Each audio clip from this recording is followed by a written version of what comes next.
మనకి ఈరోజు ఆధునీకరించడం, టెక్నాలజీని పెంచుకోవడం. ఫర్ ఎగ్జాంపుల్ మొత్తం హైదరాబాద్ సిటీలో అంతా కూడా అన్ని కాలనీస్లో మనం సీసీటీవీ ఏరియా నిఘా పెట్టడం జరుగుతుంది. ఈ కమ్యూనిటీ సీసీటీవీ అట్లాగే గవర్నమెంట్ ఎస్టాబ్లిష్ చేసే సీసీటీవీ ఈ కార్యక్రమం ఒక సంవత్సరం కాలంలో పూర్తవుతుంది అనుకుంటున్నాము.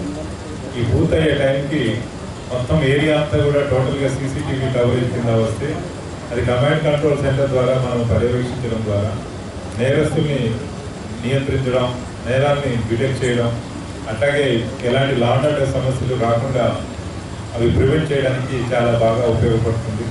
ఈ certainty of being caught, certainty of being punished అనేది వస్తుంది. కాబట్టి టెక్నాలజీ ఒక ఫోర్స్ మల్టిప్లయర్గా ఒక సీసీటీవీ కెమెరా ఒక 100 మంది జవాన్లతో ఈక్వల్ అన్నమాట.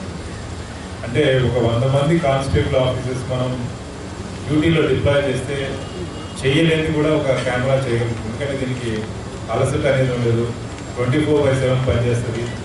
అది ఎప్పుడు నిజమే చెప్పుద్ది, వాస్తవం జరిగిందని చూపిస్తుంది, రియల్ టైంలో చూపిస్తుంది, ఎప్పటికప్పుడు రికార్డ్ చేస్తుంది, జరిగిన దాన్ని మళ్ళీ మార్చడానికి ఉండదు.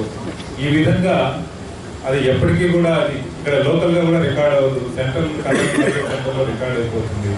కాబట్టి మనము వాస్తవాలు ఏంటి, ఆ తర్వాత నేరస్తుల్ని నియంత్రించడానికి ఇది ఒక చక్కటి విధానం. ఇది మన దగ్గరే కాదు, మొత్తం అంతర్జాతీయంగా అన్ని సిటీస్లో కూడా ఈ అడ్వాన్స్డ్ కంట్రీస్లో ఈ సీసీటీవీ సిస్టమ్ ఇంప్లిమెంట్ చేశారు. మనం కూడా అదే డైరెక్షన్లో ముందుకు వెళ్తున్నాం.